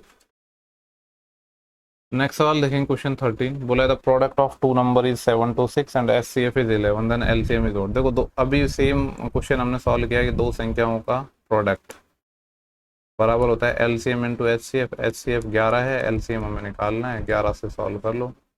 11 6 की 66, बचेंगे कितने 6, फिर 11 6 की 66, जो एलसीएम है वो कितना आ जाएगा अपना 66। सेम कॉन्सेप्ट पे दो लगातार क्वेश्चन आ गए। नेक्स्ट सवाल है, बोल रहा है कि एक ट्रक है जो एक constant speed 30 kilometre per hour से 1 किलोमीटर चलता है और 45 किलोमीटर पर आवर से नेक्स्ट 1 किलोमीटर चलता है। एवरेज स्पीड निकालनी है। सेम डिट्टो सवाल अभी हमने सॉल्व किया है। एक और एक टोटल 2 किलोमीटर इसने डिस्टेंस चली है। टाइम कितना लगेगा, पहले 1 चला है 30 की स्पीड से, नेक्स्ट 1 चला है 45 की स्पीड से, तो 2 सॉल्व करेंगे तो दोनों का एलसीएम आएगा कितना 90। 30 से 3 टाइम गया, 45 से 2 टाइम गया, 90 ऊपर चले जाएगा तो 2 × 90, और यहाँ पे आ जाएगा 3 और 2 5, 5 से 18 टाइम और 18 2 36, यानी जो आंसर आ जाएगा वो क्या आ जाएगा अपना 36 kilometre per hour. That is option number 2।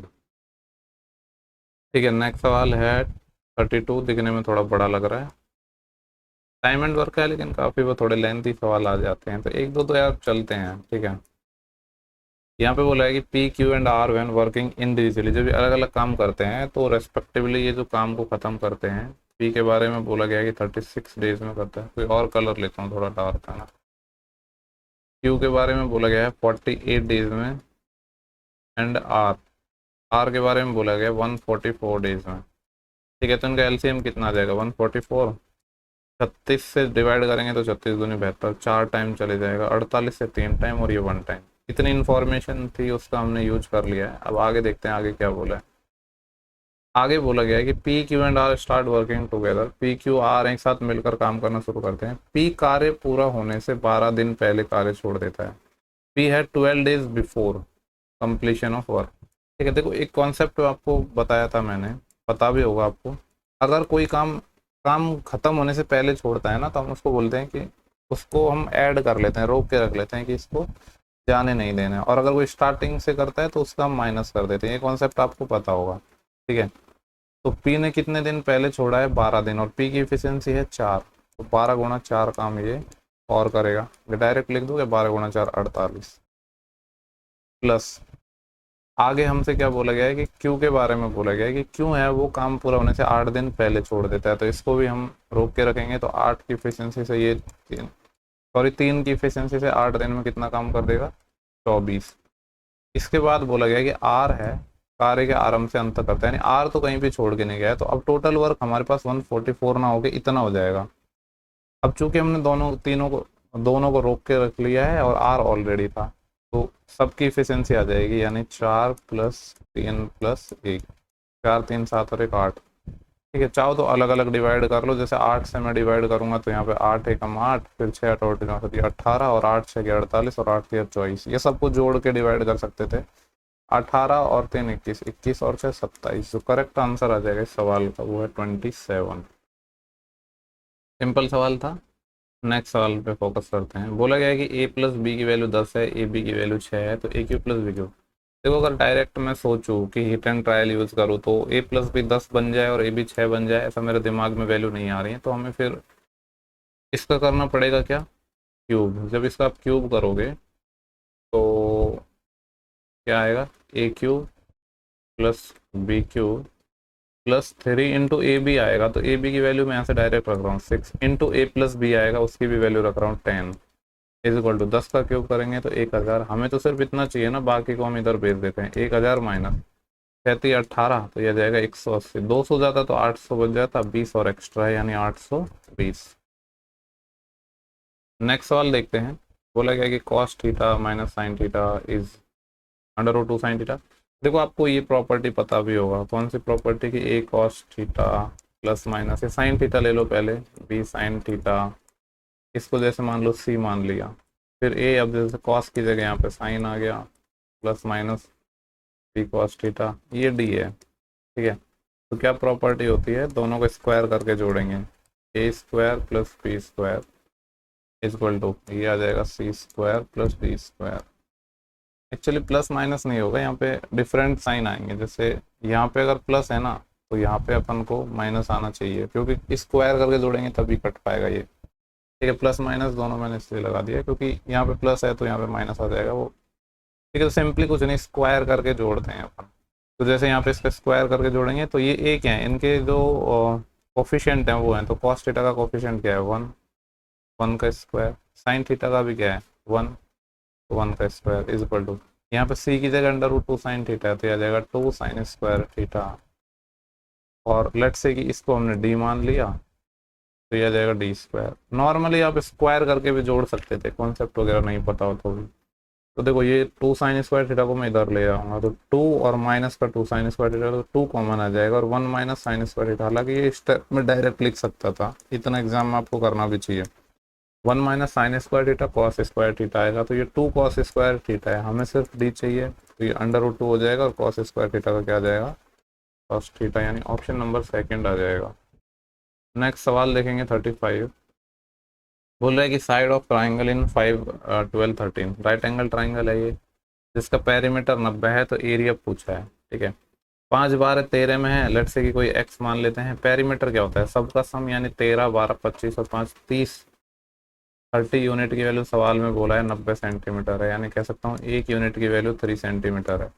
Area पूछा है, आपको पता है कि ये क्या है, राइट एंगल ट्राइंगल है, ठीक है, राइट एंगल ट्राइंगल है।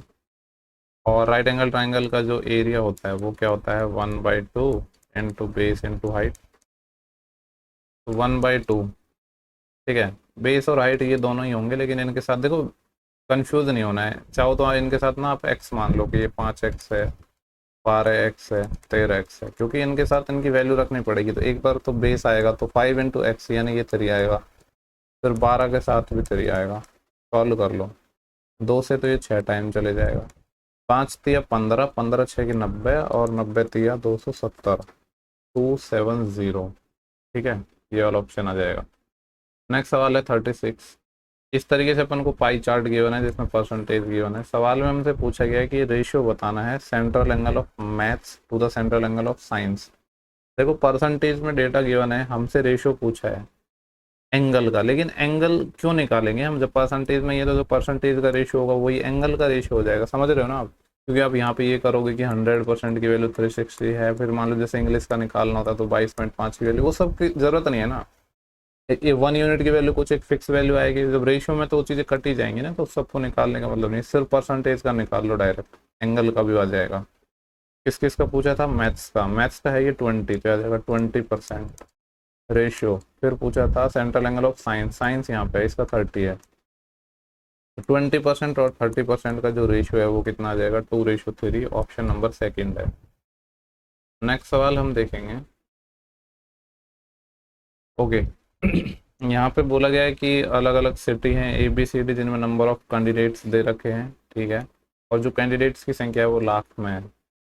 बोला कि सिटी ए में पास होने वाले इतने हैं, फेल होने वाले इतने हैं। सवाल पूछा क्या है कि what is the number of failed candidate in lakh in city D, सिर्फ सिटी डी पर फोकस करना है, ठीक है। सिटी डी में जो ओके यहाँ पे ये रेशियो गिवन है, ratio of the candidate passing और failing within the city, ठीक है।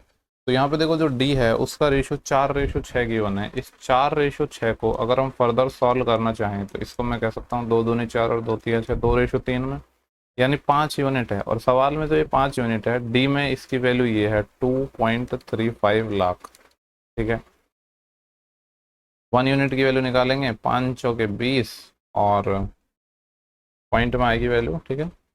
फिर बचेंगे 3, 5 7 35, 1 यूनिट की वैल्यू 0.47 लाख आ जाएगी।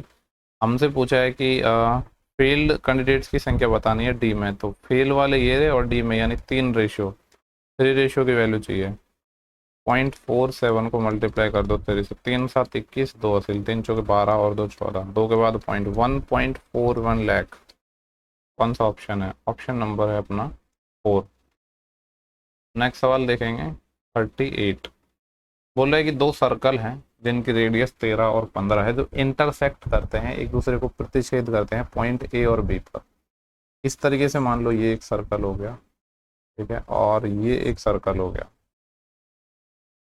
ये एक दूसरे को इंटरसेक्ट करते हैं, पॉइंट ए हो गया, ये पॉइंट बी हो गया, ठीक है। आगे क्या बोला गया कि लेंथ ऑफ कॉमन कॉर्ड, जो उभयनिष्ठ जीवा है, कॉमन कॉर्ड कौन सी होगी, ये वाली, इसकी लंबाई हमें कितने की बने, 12, ठीक है, ये 12 है। मान लो इसका सेंटर यहाँ पे है, इसका सेंटर यहाँ पे है, इन दोनों को मैंने इधर से मिला दिया, इसको यहाँ से मिला दिया और इसको यहाँ से मिला दिया, ठीक है। नाउ देखो एक की रेडियस थी 13 तो ये 13 हो जाएगा, एक की रेडियस थी 15, ये 15 हो जाएगा। और आपको पता है कि जो ये कॉमन कॉर्ड है और ये वाली जो रेडियस है ये एक दूसरे के क्या है, परपेंडिकुलर है, ठीक है। तो ये राइट एंगल ट्राइंगल बनेंगे बेसिकली दो, एक तो है अपने पास 12-15 का, ठीक है, 12-15 और समथिंग, और एक है अपने पास, सॉरी 12 नहीं, टोटल 12 था ना, ये 6-6 हो जाएगा, ये बाइसेक्ट होता है, ये 6 हो जाएगा, ये 6 हो जाएगा। क्योंकि जो कॉमन कॉर्ड है और सेंटर के बीच की जो लेंथ है ये इक्वल होती है, ऊपर भी 6 नीचे भी 6, तो 6-6 हो जाएगी। तो अपने पास 2 राइट एंगल ट्राइंगल है, एक 13-6 एंड दिस लेंथ निकालनी है, एक 6-15, ठीक है। तो पहले मैं ये वाली लेंथ निकाल रहा हूँ, तो ये कितने आएगी, अंडर रूट में, एक 13 है, 13 का स्क्वायर 169, 13 क्या है हाइपोटेनस, तो हाइपोटेनस में से क्या माइनस करेंगे, परपेंडिकुलर, 6 का स्क्वायर 36, 9 - 6 3 और 16 - 3 13, एक तो आ गया अंडर रूट 133, अंडर रूट 133 इस ऑप्शन में नहीं है, इस ऑप्शन में नहीं है, इस ऑप्शन में नहीं है, एक में ही है, तो दूसरे की निकालने की जरूरत नहीं है, तो निकाल सकते हो। 15 का स्क्वायर 225 में से ये माइनस करोगे तो 189 आ जाएगा, लेकिन नीड नहीं थी क्योंकि एक ही ऑप्शन से अपना काम हो गया था। नेक्स्ट सवाल है, मिनिमाइज कर देता हूँ थोड़ा, ठीक है। ये बार ग्राफ हमें गिवन है हायर सेकेंडरी स्टूडेंट का 2008-9-10 में। पूछा क्या है कि परसेंटेज ऑफ स्टूडेंट बताने हैं जो पास हुए हैं इन the second division in the year 2010। 2010 है अपना ये वाला, ठीक है। क्या पूछ रहा है, परसेंटेज पूछा है उन स्टूडेंट का 2010 में जो सेकेंड डिवीजन से पास हुए हैं, और सेकेंड डिवीजन कहाँ पे है, यहाँ पे है, ठीक है। तो सेकेंड डिवीजन से 2010 में कितने कैंडिडेट पास हुए हैं, 60, डिवाइड बाई, अब 2010 में परसेंटेज पूछा है कि सेकंड डिवीजन वालों को कितना परसेंट है, तो टोटल तो हमें चाहिए ना, और टोटल कौन कौन सा हो जाएगा, एक तो ये है 40 और एक ये है 60, 40 और 60 100 और 70 170 और 30 कितना हो जाएगा 200। तो 60 है, ठीक है 60 था आउट ऑफ 200 मल्टीप्लाई बाय 100, 100 से 2 टाइम और 60/2 कितना आ जाएगा 30%। समझ रहे हो ना आप। यहाँ पे हमसे पूछा था कि 2010 में सेकंड डिवीजन से पास होने वाले कैंडिडेट का परसेंटेज कितना है, तो 2010 में तो सेकंड डिवीजन से सिर्फ 60 पास हुए हैं, लेकिन टोटल 2010 में थे कितने, तो सबको ऐड कर लिया हमने, तो 30% आ जाएगा, यानी ऑप्शन नंबर 3। नेक्स्ट सवाल देखते हैं। क्वेश्चन नंबर है 40। बोला है कि नंबर हैं वो 5:3 में है और जिनका डिफरेंस है 34 है। सिंपल सा है, 5:3 में नंबर है, डिफरेंस दे रखा है, यानी 5 और 3 का डिफरेंस 2 यूनिट, 2 यूनिट की वैल्यू 34 है। स्मॉलर नंबर निकालना है, 1 यूनिट की वैल्यू 17 है, हमें 3 की चाहिए, तो 17 गुणा 3 कितना हो जाएगा 51। एकदम बेहद आसान सिंपल हलवा क्वेश्चन था। नेक्स्ट सवाल है अपना 41। यहाँ पे हमसे बोला गया है कि एक रेडियस है, radius of end of the frustum of solid right circular cone जो 45 सेंटीमीटर हाइट पे 28 और 7 है। फ्रस्टम क्या होता है, बेसिकली कौन होता है, कौन को जब हम ऊपर से कट लगा देते हैं तो ये क्या बन जाता है, फ्रस्टम ही बन जाता है। यानी ये ऐसे कह सकते हैं जो आपके घर में बकेट या बाल्टी होती है, ठीक है, वही क्या होता है अपना फ्रस्टम होता है, कुछ इस तरीके से। डायग्राम नहीं बनता है मेरे से यार, ठीक है, जो भी है। यहाँ पे बोला है इसकी जो हाइट है वो कितना है 45 सेंटीमीटर, और जिसकी रेडियस है 28 और 7, तो 7 ऊपर वाली हो जाएगी, 28 ये वाली हो जाएगी, ठीक है। इसको पिघलाया जाता है। देखो, जब भी मैंने आपको बोला है कि जब भी ऐसी क्वेश्चन में आ जाए कि एक शेप को दूसरे शेप में हम कन्वर्ट कर रहे हैं, जस्ट वॉल्यूम इक्वल कर देना है, तो volume of frustum is equal to किस में कन्वर्ट कर रहे हैं इसको हम, लंबवृत्त बेलन में, ठीक है, सॉलिड राइट सर्कुलर सिलेंडर, बेलन बेलन सिलेंडर, ठीक है, इनके वॉल्यूम इक्वल कर देने। अब सबसे पहले तो आपको वॉल्यूम पता होनी चाहिए, और यहाँ पे बोला गया है कि whose radius of base and height, ये सिलेंडर के बारे में बोला गया है कि सिलेंडर की जो रेडियस है और बेस है, whose radius of base and height, radius और हाइट का रेशियो गिवन है कितना है 3:5। ये इसको वेरिएबल मान लो क्योंकि जरूरत पड़ेगी, 3x और 5x है। सवाल में पूछा गया है कि बेलन का हमें क्या बताना है, पृष्ठ क्षेत्रफल बताना है। कर्ड सरफेस एरिया, ठीक है, CSA ऑफ सिलेंडर क्या होता है, बेलन का कर्ड सरफेस एरिया कितना होता है 2πRH, ठीक है। तो पहले अपन यहाँ पे इसको इक्वल करते हैं। फ्रस्टम का जो वॉल्यूम होता है वो होता है 1/3 पाई। पहले चलो फॉर्मूला लिख देता हूँ क्योंकि काफ़ी लोगों को नहीं पता होगा। एक को हम कैपिटल R मान लेते हैं, एक को स्मॉल r मान लेते हैं, तो R² + R² + R into H is equal two cylinder का वॉल्यूम कितना होता है पाई, इसका हमने कैपिटल R माना है ना, सेम तो मान नहीं सकते, R² और H, पाई से पाई कैंसिल आउट हो जाएगा, ये आएगा 1/3 इंटू R।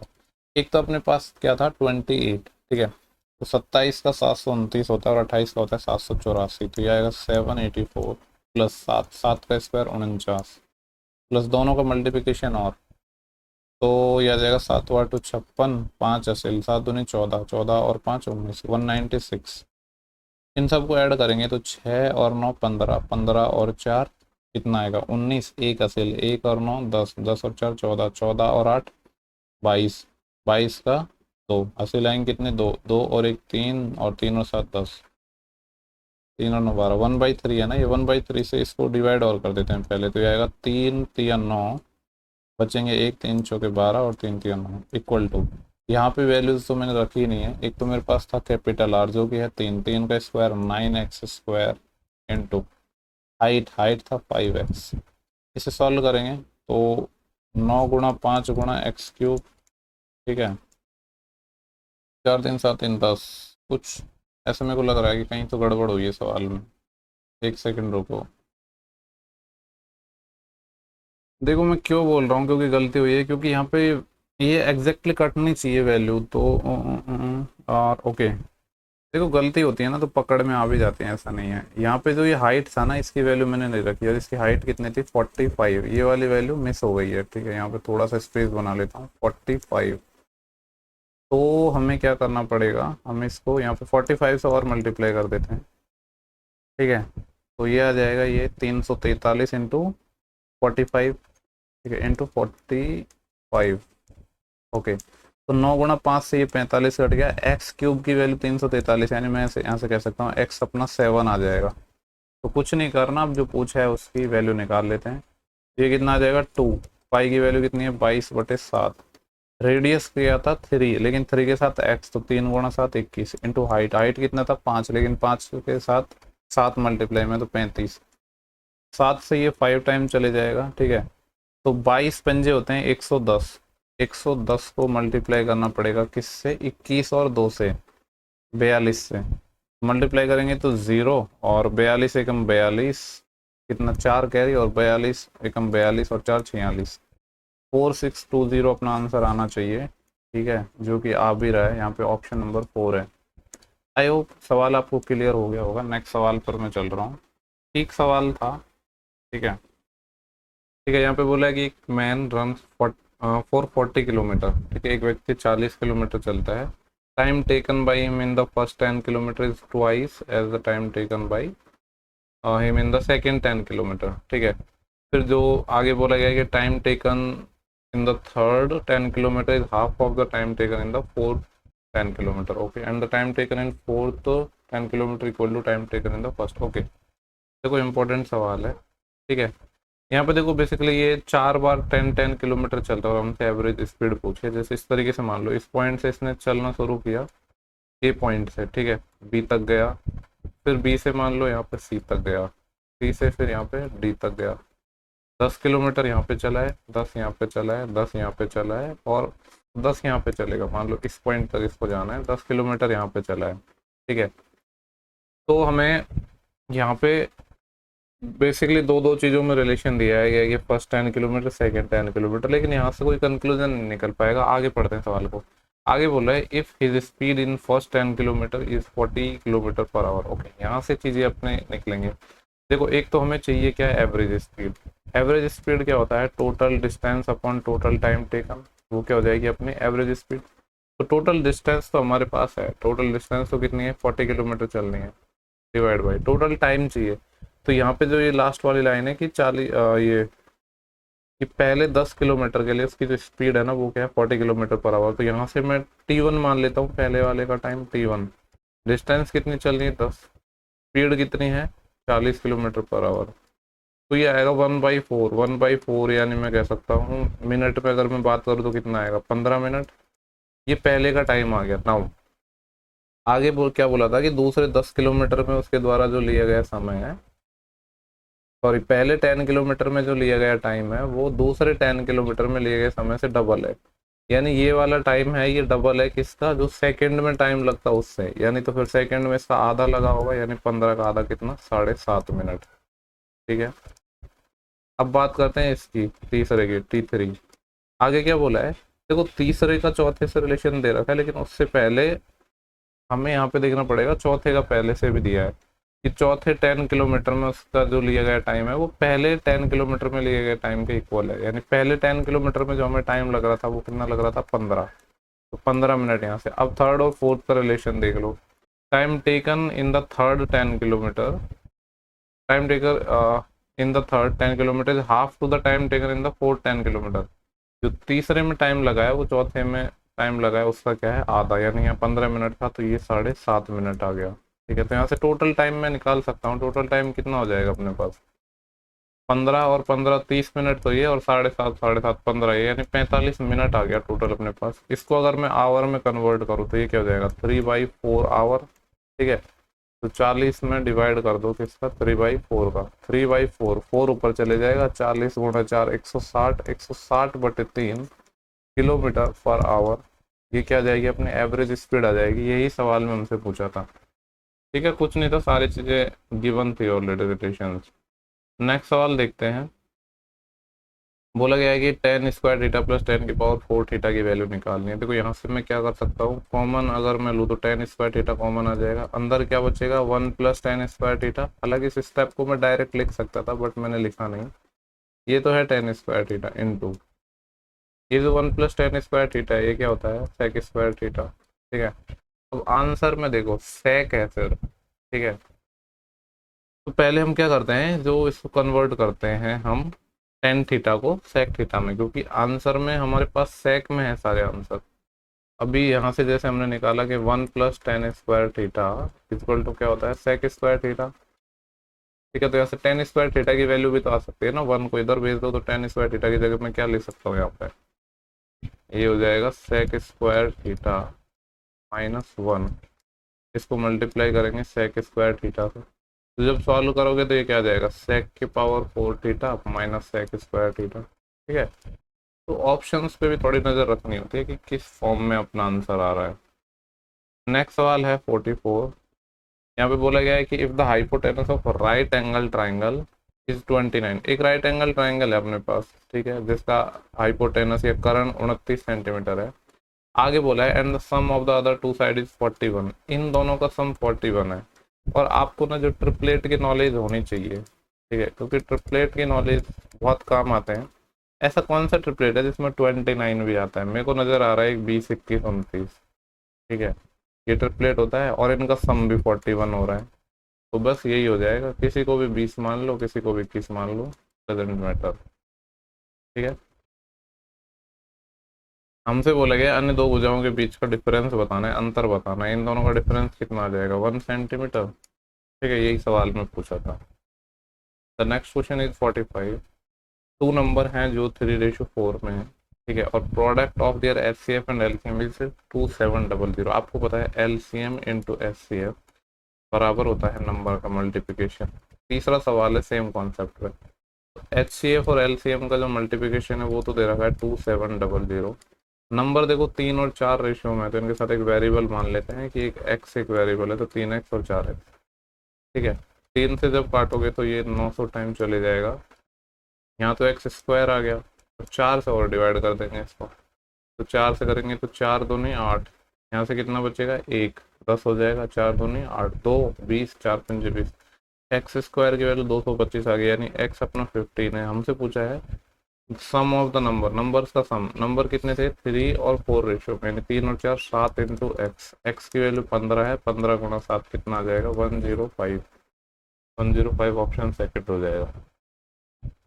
देखो नेक्स्ट सवाल है, ये बड़ा ही फेमस का क्वेश्चन है, बहुत ज़्यादा इस कॉन्सेप्ट पर आता रहता है क्वेश्चन की। राजेश ने 10,000 रुपये इन्वेस्ट किए हैं दो स्कीम ए और बी में। हमें ये नहीं पता है कितना कितना इन्वेस्ट किया है, लेकिन पता है कि 10,000 इन्वेस्ट किया है।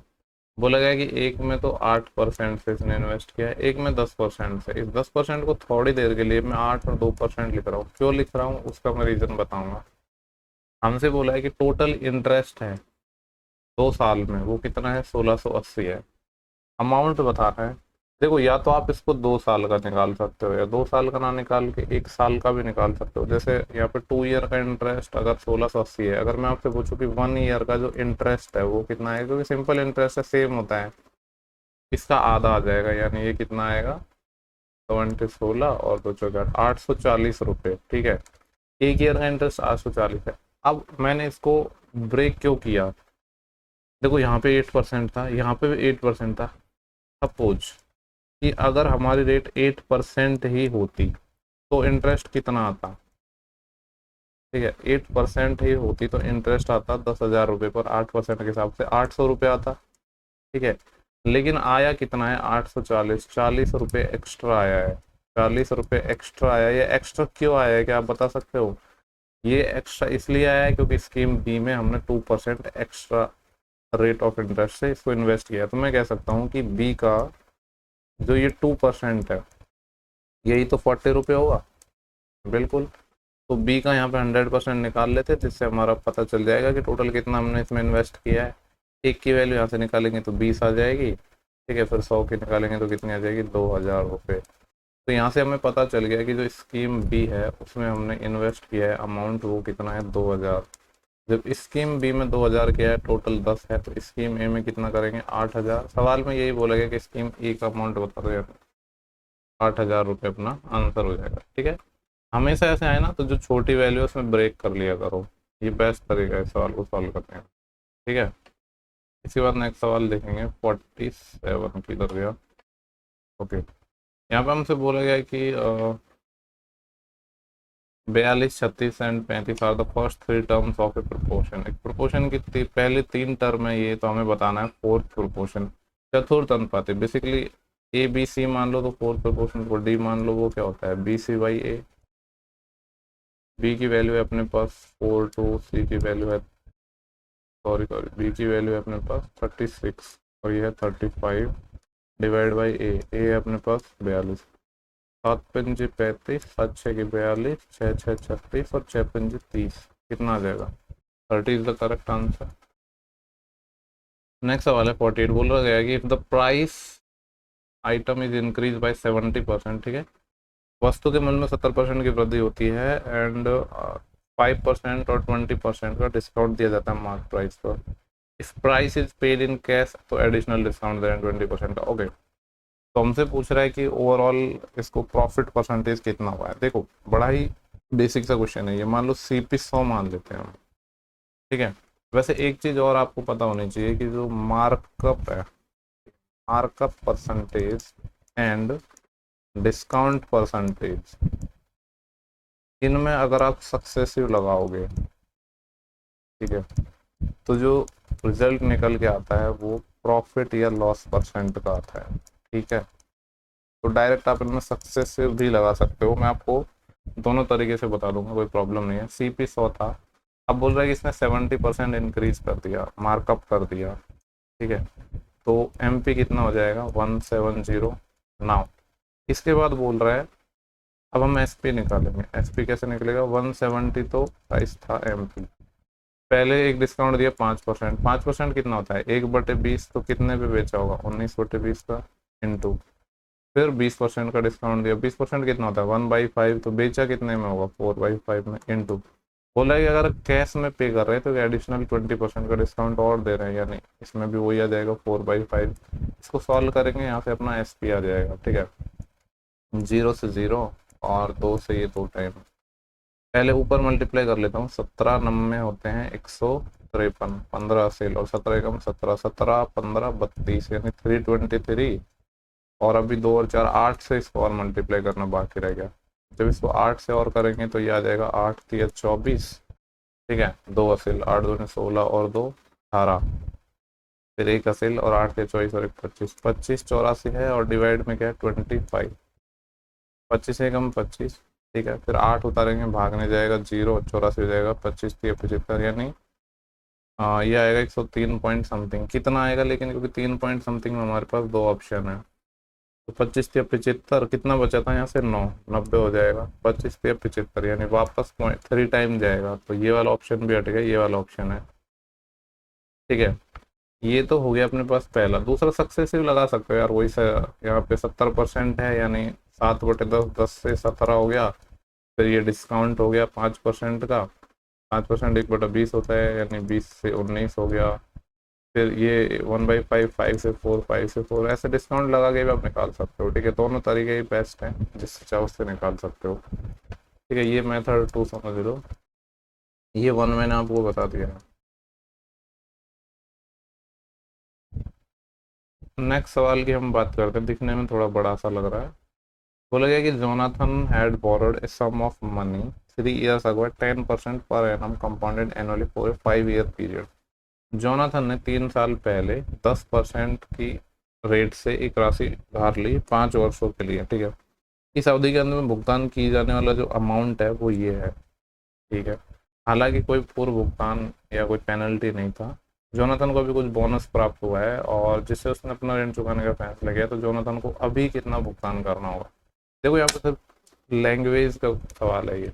यहाँ पे हमसे बोला गया कि जोनाथन ने कुछ अमाउंट उधार लिया है, ठीक है, 3 year ago। ये अभी प्रेजेंट की बात हो गई, यानी ये अभी है प्रेजेंट में हम, ठीक है। और ये 3 साल पहले की बात है, 3 year ago। देखो लिया तो उसने 5 साल के लिए था, सवाल में बोला गया कि उसने 5 साल के पीरियड के लिए लिया था, लेकिन उसको अभी कुछ बोनस मिला है, तो उसने डिसाइड किया है कि वो अभी पैसा दे देगा, ठीक है। और इसको जो पैसा देना था टोटल 5 year पीरियड के बाद, वो इतना था, कितना था 161051। यानी ये 3 साल हो गई, और इसको इस पॉइंट पे पीरियड देना था, यानी यहाँ से 2 ईयर की और बात करो तो इस पॉइंट ऑफ टाइम पे यहाँ पे इसको जो पैसा देना था यानी अमाउंट देना था यहाँ पे, ये है 161051।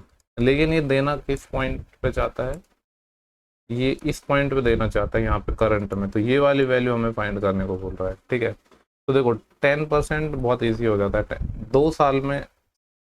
ठीक है, सी आई की यहाँ पे सी आई लग रहा है अपना, तो सक्सेस से लगा देंगे हम।